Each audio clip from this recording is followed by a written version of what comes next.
With the presidential campaign officially underway, Governor Ron DeSantis hosting more than 400 veterans and their families here at the governor's mansion in Tallahassee today.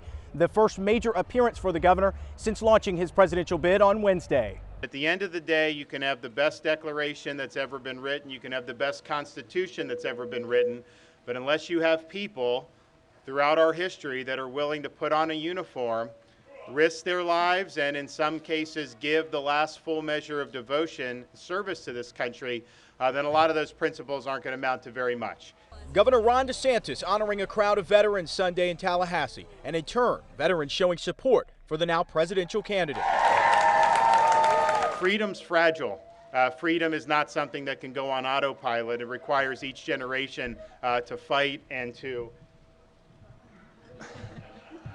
fight for it, and nobody has done that more than the veterans who've given the last full measure of devotion and service to this country. Just last week, not even a week ago, we had a big press conference where the governor signed 6 veterans bills. Florida District 1 Representative and U.S. Army veteran Michelle Salzman touting the governor's legislative support for veterans and telling me she expects DeSantis' presidential platform to emulate his Florida policy on a wider scale. You know, we'll expand that into a more federal conversation for the border crisis. Certainly it wouldn't just be things at our state, but potentially, you know, securing the border in whatever way that he sees fit. Salzman says Republican officials across the Florida Panhandle stand in solidarity supporting the governor's bid for the White House in 2024. I think it's important that we're all on the same page no matter what we're doing, you know, and in reference to supporting the governor for the presidential primary, it certainly just makes sense. He knows who we are. He was there for us during our hard times, during COVID, during hurricanes.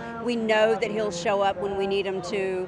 I mean, he just has great policy and a good relationship, and it just makes sense for folks in the Panhandle to support somebody that's been there for us. U.S. Army veteran and Jefferson County native Al Cooksey says he supports Governor DeSantis' presidential run, but wants to see an all-out push ahead of the primaries on a number of issues. Immigration would be one of them. That's definitely one of the things I think we got to get on. And the budget, the dadgum budget is crazy. I mean, we way overspend every time, and we promise to not overspend, and we keep doing it. I think we should speed it up, and let's get it done. I mean, I'm tired of waiting around. A busy week ahead now for Governor DeSantis, planning to make stops in New Hampshire, Iowa, and South Carolina, all on the campaign trail. In Tallahassee, I'm Tanner Stewart reporting.